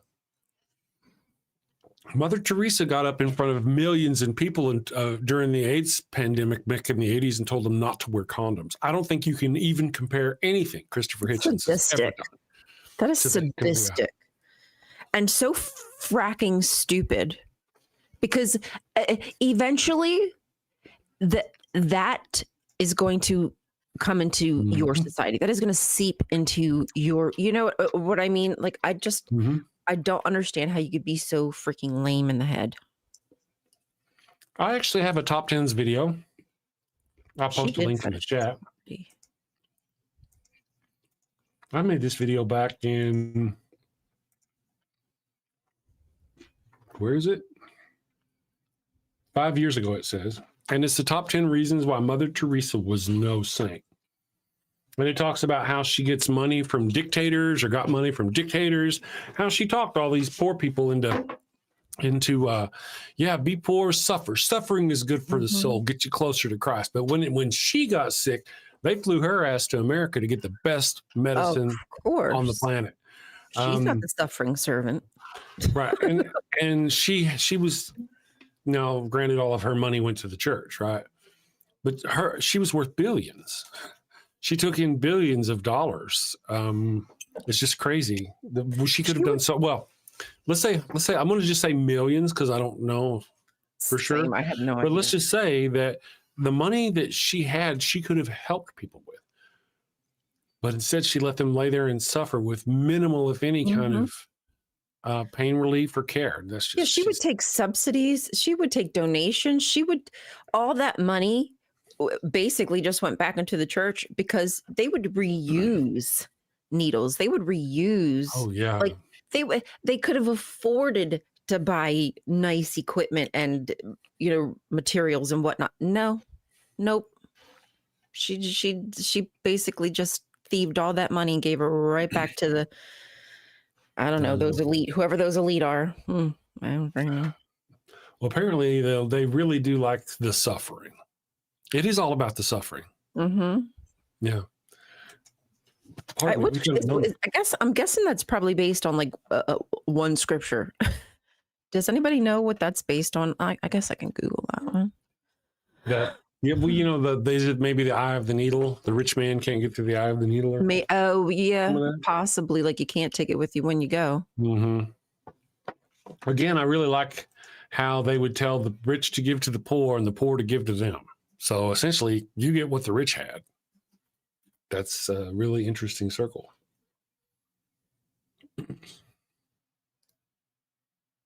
Give me a scripture. Give me a scripture. I want to see the scripture. It's so fracking annoying. I'm sorry, I keep saying fracking, but it's so fracking annoying that one scripture or two, I don't know, three even, can be used to make an entire people suffer, to make everybody suffer. That really is bothersome to me. Let's throw out one. I'll throw out one. Thou shalt not suffer a witch to live. Right. Yeah. I bet anybody in the chat could think of a single scripture that has been used to hurt other people. It's not that hard. Very easy. Something Paul said, women should not be allowed to teach in church. Women should not have authority over men. There's a good one. How many women have been suppressed for that? Regardless of what Paul meant, okay? Regardless of who wrote it, what they wrote it about, what the content, doesn't matter. What matters and what we're talking about is how people use that scripture later to oppress women, to justify the oppression of women. Kind 9, was the curse of Ham used to justify slavery in the antebellum settlement? Well, it wouldn't surprise me if it was. The Bible certainly was. They had a slave's Bible. It was. Specifically. Yeah. Yep, it was. And it I have in my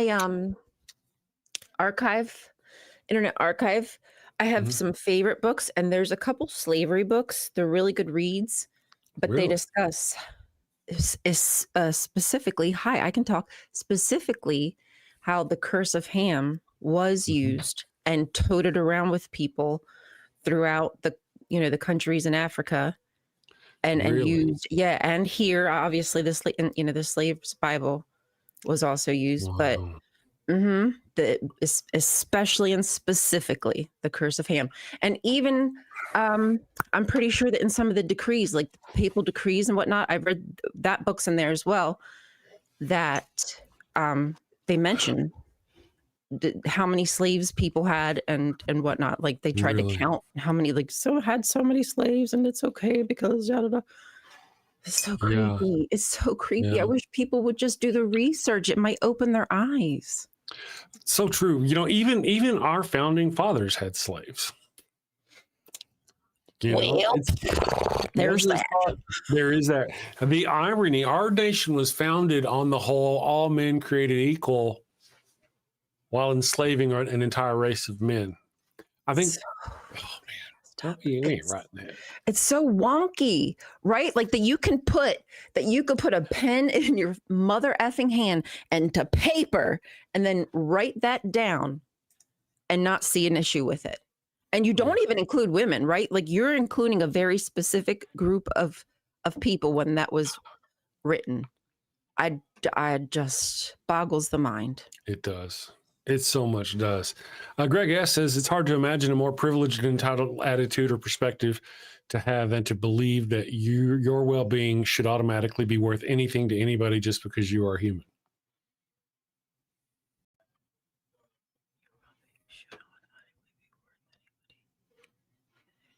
Wait, huh? So, Greg, I'm confused. Did you? Wait, huh? Huh? You're saying it's entitled perspective for people to think that society should value them.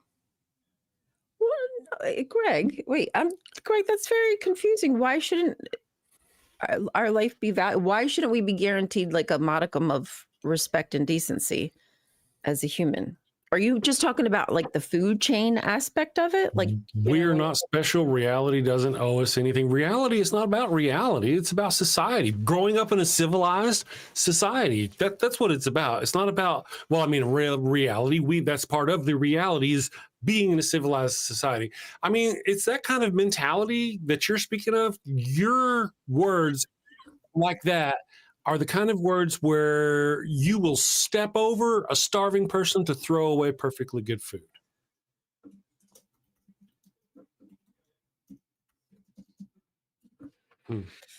That's confusing. Yeah, because they don't deserve it, right? They don't deserve it. If they had, they should go get another job. If they were worth saving, they would be worth saving. Yep. Yeah. Sometimes people boggle my mind, and you can see my brain trying to process like, beep, beep, No. beep. Yeah. My one brain cell Beep, they're doing the ping pong thing back. Beep, boop. Well, one of the things is, I mean, if Greg doesn't feel like valuing other people just because they're people, that's Greg's prerogative. But to expect other people to denigrate other people for that, for wanting to value people, I don't know. Yeah, but many truths in reality are uncomfortable and disturbing. That doesn't make them any less true. That doesn't make them any less right either. It doesn't. We've actually seen the whole reason why we have like Medicaid, Medicare, and all that is exactly the opposite of what you're talking about. Because us as a society decided we have to take care of those who can't take care of themselves. That's what those are all about, Medicaid and Medicare. You probably don't like those either. Hey, man, we all need. Well, this isn't the first time Greg has exposed, himself. Something about his personality. As a rational and objective skeptic, I simply don't allow my feelings to do all my thinking for. No, you actually do. You're intentionally, your goal in that whole argument is to hurt people. Is to, if they can't lift themselves up by themselves, just to hurt. Not to let them be hurt.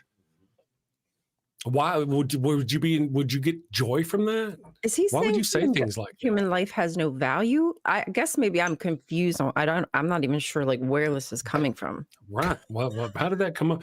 It's arrogant of you to think that you, just for being alive, are worth being valued and being respected. I don't get it. I'm gonna go. Sometimes people say things and I don't understand what they're saying, and sometimes I'm gonna go away. That's why I take my glasses off sometimes, because I see more than I can understand. I'm gonna go get me some coffee.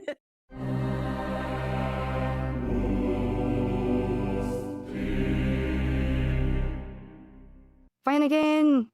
Yes, sir. Very disturbing, I know. Fetch me Father Flanagan.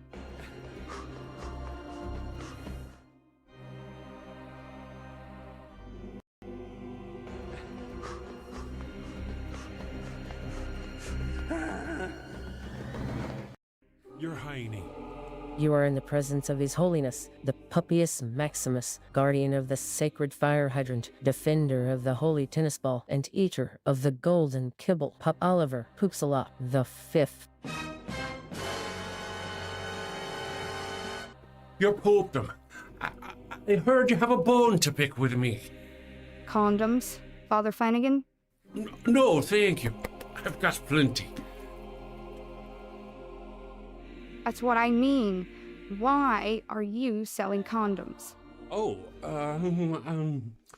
you mean our Faro Sombrero line of condoms? Understood. You know how we feel about those around here. Well, they're not to be used by the Catholics, of course. Not for Catholics? No, they're part of our Sinner Gonna Sin lack of faith outreach program. A sinner gonna what? It's like getting the tithe, but from the heretics and the heathens and the atheists. Oh, well, when you put it like that. But, Your Highness, this will reflect very poorly on the church. True. You know what this means, Flanagan? Warning label. A warning label on the box. Not for Catholics in big letters. Too subtle. Instant purgatory if used by Catholics. I like it. Divine branding. Excellent, your popedom. Will there be anything else? That will be all. You may leave.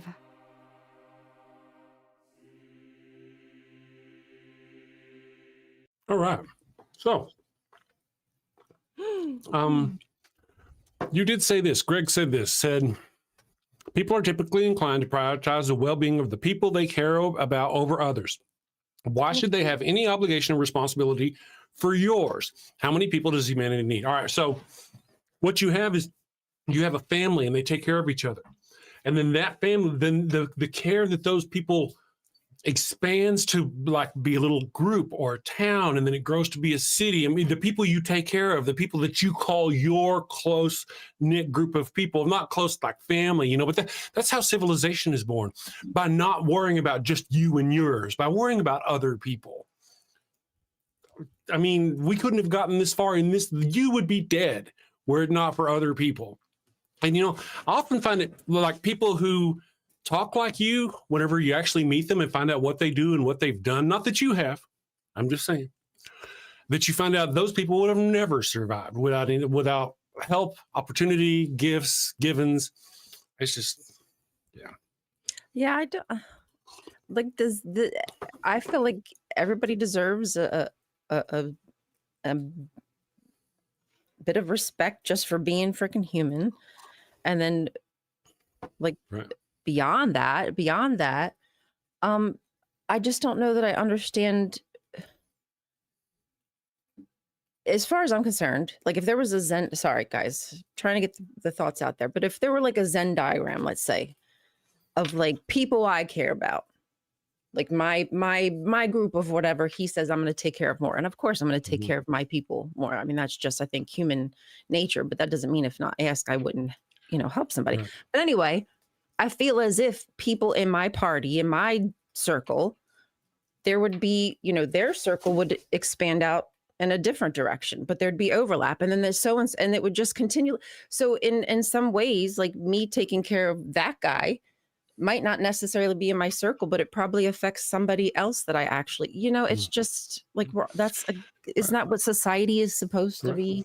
Civilized. Well, he says, right. Societies benefit from cohesion, sure, and our particular society enjoys an unprecedented quality of life and standard of living specifically because of our exploitation of the rest of the world. You know what? You may not be wrong. But imagine how much further had we been able to go had the millions of people who were slaved by white people and who built that society that you're talking about. How much better would the world have been? How far could we have been? Leopold killed more people in Africa than Hitler ever could have imagined. How wonderful would our world? And one of the things is male chivalry and this white notion taking like credit for the advancement of science and the nature of our life, that those are not the same. We didn't necessarily need to conquer other people and hurt other people to make those advancements. That's a false equivalence. I think I'm done. I'm done with this conversation. This is beneath me. I don't respect people who don't respect people. If you don't respect people, then I don't respect you. So I don't get it. What's the value in that? What's the utility in thinking like that? It sounds very, very libertarian. Everybody for themselves. If you can't pull yourself up, then great. But they love driving on our roads. They love our fire department whenever they love our police whenever they love all the good things about all the other things about communism, society. Socialism. They'd probably be the first to complain if the train was late or something. But right. Okay. Yep. Good morning, Salt of the Red Earth. Thank you for joining us. It's been a while. Saw your message earlier. Thank you for I hope everything's been going great in your world. Chris does not respect Cartman's authority. I do not. I really do not. But it's an interesting thing. Let me check our poll. See how our polls go. Show me your poll. Well, Greg, just so you know, I still care about you, and I'd still help you. But whatevs. Well, it depends on what you're doing as to whether I'd help you. If your goal is if you're going to try to kill people. Yeah, you want me to help pass out flyers to help people, convince people to vote for somebody that's going to hurt them? See, that's not we're not that way. We're not that way. I don't think Greg's that way. I think we're being exaggerating shit. In our poll, what signs clearly point to Trump being the Antichrist, if there were such a thing? Yeah, if we believed it. Yes. Divisive rhetoric and false prophecies. 16% of the voters. Promising worldly power and not spiritual. 13% of the people voted it. His obsession with self-worship. Donald Trump's, I've never seen somebody more narcissistic than Donald Trump. Oh, it's crazy. Yeah, he puts himself I mean, he would put himself above God if he could. Yeah. This whole feigning. Oh, sorry. Go ahead. No, go ahead. I was just this whole feigning, like, I don't know if I'm going to get into heaven kind of thing that he's been doing this song and dance. That's just, he's just acting. He's never even given a frack about it. He don't care truly about heaven. I don't think he's even a believer. I don't either. You know? I don't either. Nope. I don't either. That's just trying to like make people feel bad for him, or I don't know, whatever that is, but it's dumb. Austin Sims says, did you guys read about the study where they gave conservative psychedelics and a bunch of them realized other people actually exist for the first time? You know, there's a thing that you get in your head where you actually, there's a word for it, where you, Ryan, realize that everybody you pass in life has a life just as complex and deep and rich as yours. Not everybody thinks that. They're all just avatars moving through life, and my life is the only. But there's a word for whenever a person sits down and goes, "Wow, all these people." That's an interesting thing. That if you could give a certain kind of drugs to self-actualization and other people's actualization, like you think they walk. It's like they do walk around feeling like people are NPCs. Yeah. Right. Yeah. That their life doesn't matter, or, you know, especially if they're different than them, like maybe someone unhoused, let's say in particular. That's a great idea. A great notion, like an NPC. So all their life, they've been playing a video game and they thought it was a one-person game, and all the other people in it were just AIs created by the game. Correct. And now they're suddenly realizing they're not playing a single player game. It's actually a multiplayer game. And the person on the other end of that is another actual person with a whole life. And apparently that's something that doesn't really normally happen with conservatives. I guess not. I guess not. Can we get more of them to take these drugs somehow? I don't know. Well, is it the amygdala? There's one of them, the amygdala, and another one, parts of the brain that if we could just adjust, they'd be okay. There's a part of the brain that, like, is that the fear? It's fear and disgust. Fear and disgust. Yeah. They were able to tell a person's political leanings, a scientific thing, by I don't want to say anymore. Let me look it up first. Because that one, sometimes, you know, whenever I go, you know, I could be wrong. I could be wrong. I just don't remember. For sure. Yeah. Sorry, your tummy is hurting. Whose tummy is hurting? Oh no. Oh, John Fapiano. Sorry. Oh no. Have you had a pregnancy test to see if you're okay? Oh no, Fapi. Maybe he's got a symbiote in there.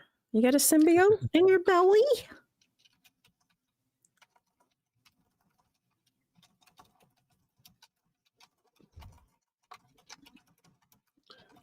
Oh, I agree, Chemical Squirrel. I can't remember some of them that I've seen, but and some of the artwork, like, oh my gosh, that's a sign. They need to put that up. They need to hang that up later. Use it as art. Some of their art. Yeah, for the No Kings protests. Wow. There's actually an article in the National Institutes of Health titled, "Is Disgust a Conservative Emotion?" Wait, say this again? An article published in the National Institute of Health in 2020. It's been cited by 74 people. And the title is Disgust a Conservative Emotion? So it's an emotion conservatives are more likely to feel. That's exactly what I was just saying. That's what I started looking up. There was a study that determined that the part of your brain that regulates your disgust and your fear, your anxiety, is larger in conservatives than it is in liberals. They're more likely to have fear and more likely to react to disgust. So if we had 5 people here with us and we had things on their brains and we showed them like a pack of, I don't know, some vomit on a sidewalk, for example, you could tell by the reaction in their brain how conservative or how liberal they were, but by the disgust that they register. Right. Interesting stuff. Right. So the thing is that an illness? Is that a brain deformity that can be fixed? If they think being gay is a sickness, Maybe being conservative is a sickness. I mean, What's your if thought? they're being driven by fear, you would hope that you'd be able to educate them out of that fear. But Well, a lot of it is sort of like what Greg was thinking. Is like they only want to take care of the narrow little group that they see as them, and anybody outside of them is against that. And that's kind of like I was saying, as society grows, it's just you and your family, and then it's you and your little community, and then it goes to a town, and you care about those people. There's other people in another town that you don't care about. They're outside of your circle of care. But then that grows to a state. Now there's another state you don't care about, but your whole state, even though there's different towns in that state, a civilized community, we all take care of ourselves in that state. And the purpose of civilization and society is to grow to the point to where everybody on the planet is in our circle of people we care about. And part of conservatism is going, you're not in my group of people. Otherism. and when we have so much more in common, there's so much more that unites us than separates us. And I don't know why they're so divisive. Yeah. But I guess it is that fear. I guess it is that in the in crowd versus the outlier crowd, the ones that are different than us and don't think and act like us. Yale Mind and Development Lab, 2008. Conservatives are more easily disgusted than liberals. Center for Neuroscience and Society, the neural correlation of political behavior. Conservative brains are more responsive to negative emotions such as fear and disgust. Is conservative mentality a mental issue? Is it a malady? Is it a mental deformity in the brain that could be cured?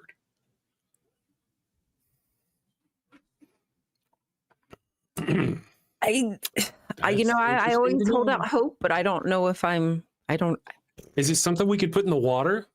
I mean, I'd love to know. That would be great. I'd love to know what mine looked like, what my amygdala looked like then versus now. Yeah. Well, there are a lot of people who were in your situation back then. And you know what? They still are. There were times I think you visited about there were things you didn't like about it. Of course, the community, but there was a lot of things about you didn't like. You weren't motivated to do those things. But there are people actually who embrace and enjoy it. That's their blanket of comfort. They don't want out.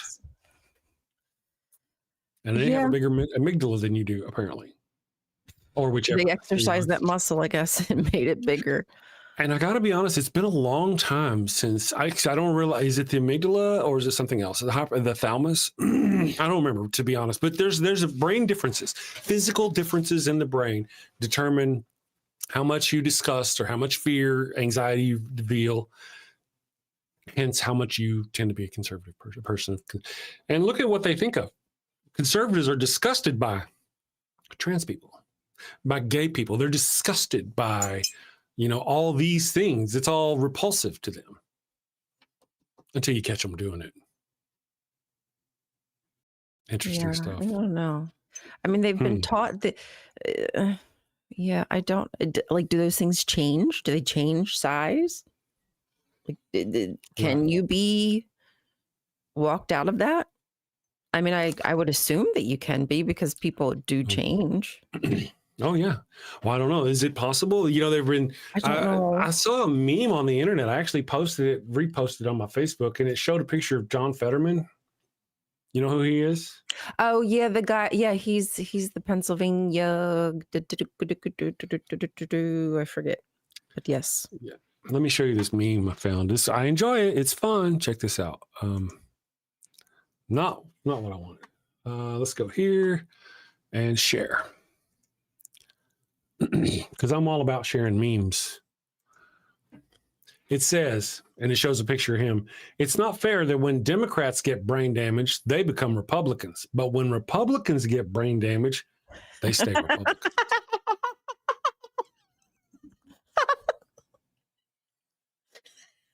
Oh, man. Oh, man. Right? That's Oh, man. Oh, man.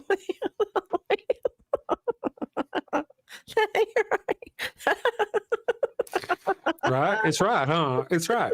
It's right.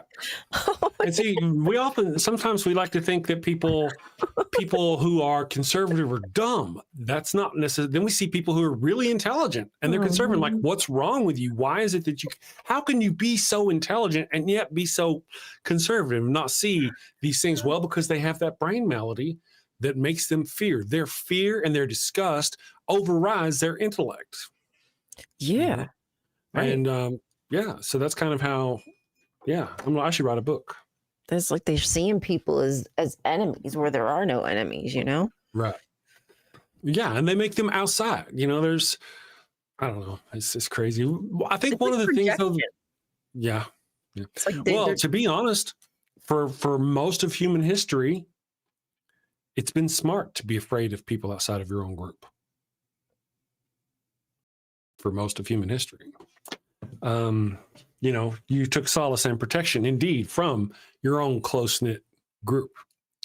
More than we tend to now, I think. Definitely. Comic Brandon. Good morning. Thank you all for joining us. You guys are so wonderful. Randall Flagg, what a disappointment he turned out to be. Who? Oh, yeah. Fetterman? Yeah, I know. Yeah. Gosh, he's such a disappointment. I know. Poser. I hate fucking posers, man. I just don't like liars. Yeah. Just be straight. Right. Like, I prefer straight up honesty. I can deal with honesty because then I know where I stand. But liars, Yep. And you know, that's one of the things I don't like Tulsi Gabbard. I used to. I thought Tulsi Gabbard was going to be like the first non-white female president. That's what I thought. And then she turned out to be I say betrayed. She was a liberal politician. She was a Democrat originally, and then she switched sides. And was gone full on. Now she's like Trump's national security advisor, and he ignores what she says whenever she says that that's not dangerous or that's not bad or we don't need to do that. He stopped listening to her quite a while back. Oh, right. Okay, I remember that. Yikes. Yeah. Kirsten Sinema, too. She was the same one. Kirsten Sinema. She was a liberal, or allegedly a liberal, who got into politics, but then she would say things that were, and she would side with the conservatives. Eventually, she got voted out. But how much damage did she do while she was in there voting with conservatives? Right. Ugh. I shudder to think. It is crazy. Let me check over here. I want to check our poll, see if anything's going crazy. His obsession with self-worship. That's right. That's one of the worst ones. I am going to. Yeah. Goodness gracious. Let me come over here. I'm actually. I was going to rebuild the show. All I did was change the background today. I like it. Kind of happened. Yeah, it kind of looks good. I dig. But I actually spent a good hunk of time this weekend. I spent so Saturday, the girl was here. The girl is the daughter. Okay. The girl is the daughter. If you ever hear me say the girl, and the guy is the daughter's husband. So if I talk about the guy or the girl, that's who anyway, she was here. And the girl helped me and the evil one record some footage of our puppy dogs in some various costumes. Because Halloween is coming up, right? And I'm running out of time to get anything out for Halloween. Oh my gosh. So we did that. And then yesterday I spent all day removing the background, correcting any camera shake, getting the green screen out of them. It just took a very, very long time. A lot of work. Now I've got them all cut out and ready to go. So whenever I get a story together, I can just start putting them together and hopefully coming soon. And I really want to get something out by the end of this week so we can have something running every day for Halloween. Ooh. You know, a little fun Halloween thing or something. Yeah. Yeah, especially one of the things, big holiday. One of the magic things is trying to create something that'll fit in a holiday, but something that we can also play year round. It doesn't seem weird. And that's where I came up with the Caverns and Cougars. They can dress up in costumes, but it's not a holiday. Right. And then you can use whatever costume. Yeah, that's right.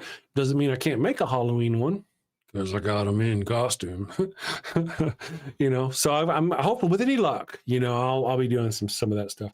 Well, I'm going to get off of here today, and as soon as I'm going to shut off these lights, I'm going to shut everything down. I'm going to throw me a little mini pizza in the oven, and I'm going to come back here. I'm going to get back on to working on the story and getting them going so we can have some more stuff. It's going to be fun. Pumping it out. Put it out. Trying. Any word on your medicine, girl? Nope. Still out. Damn man. Yep. What about switching you to the Ritalin? Just a I don't. follow-up. I don't know. I mean, I messaged my doctor. She didn't seem to be asked to worry about switching. She was just like, see if you can find someone that has it. So Yeah. I've been trying to find somebody who has it. Like I'm an addict. You getting it, script for me? Yeah, I'm looking for my meth. Please give me my methamphetamine. Equus says, Sapient Sepulpod I had problems with Hitchens too, but respect him more than Harris. But maybe I should revisit Harris. Haven't since I deconstructed over a year ago. One of the things is like Harris, I don't really know a lot about Harris. I mean, I know he's Harris? for what he is. Sam Harris, he's a political or an atheist debater. Oh. One of the four horsemen, isn't he, or what they used to think of as the four horsemen? Harris, Hitchens, Dawkins, and Dennett.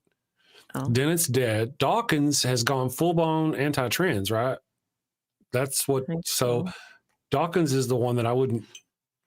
Yeah, I don't know anything about Chris Hitchens and as far as those things. Was it Sam turned out to be a transphobe too? I didn't know that. Oh, I don't know these people. Kip Davis says, I wonder what Hitchens' public perception would be today were he still alive. That's good. Yeah, it's interesting. He had an interesting perspective on a lot of things that went on over in the Middle East and Europe. You watch him, he reported on this in Lebanon and this, and he was a reporter for Vanity Fair for a long time. Did stuff like that. He was kind of all over the place. Dawkins is kind of full grown, blown gone. I don't know nothing about him. I didn't know nothing about. I mean, there's anti-trans, and then there's trans neutral, and then there's trans positive. I see myself as trans positive, obviously. There's people out there who definitely anti-trans, and then there are other people out there who go through their life and they don't really think about it so much at all. It just doesn't affect them. The question is, how do they act when it does affect them? Whenever they finally do run into a trans person and they recognize that if they're talking to a trans person, does the disgust they feel in their mind regulate how they interact with this person? That's what we talked about earlier. The very thing is, if there's something they're not able to get over, it's this internal disgust or fear. Yeah. Conservatives had. I think Tom Cruise is 5'8" when he's yelling for ice cream. Interesting. On his tiptoes? Does he yes? On his. We were talking about this earlier. For those of you who don't know, Nathan Fillion from Firefly is 6'2". In case you didn't know, Nathan Fillion is 6'2". So we learned that today. He's very tall. He does not look very tall, but he is very tall. Anyway, let me do this thing real quick. Yeah, Hitch died of cancer a long time ago. Yeah. He was a very good proponent for atheism and against the harms of religion. Politically, I don't really know anything about. I don't know where we would land today or then, to be honest. Let me go over here. Top fans. All my fans are top fans. You guys are wonderful. Today we have had Secular Feelingness has signed up again, re-upped for 6 months at the bronze level. Better DEI hires than DUI hires. Very true. Left-Handed Jedi has been a member at the bronze level for 11 months. Thank you, Left-Handed Jedi. We very much appreciate you. And a lot of the memberships that were originally given to us in the beginning, some of them, I believe, came from Left-Handed Jedi. He would come in and give other people. He helped us get started in the beginning. Thank you very much for all your help. Why? Because Weed Bro has been a member for 8 months at the bronze level. You are awesome. Thank you very much. And Rainbow Ash has been a member for 9 months. Thank you all for being members and supporting the channel. I very much appreciate you. You are fantastic. All right, Ryan, I'm going to, I think I'm going to shut down the show. You have a wonderful day. Thank you for joining me. We'll see you tomorrow for Woden's Day. And we'll see what's going on then. Sin safely, my friends. Take care. Got a house that smells like old cheese and shame. Father Flanagan's flesh candles change the game. Goat-scented thrills for your soul's delight. Light it up, baby, make your room right.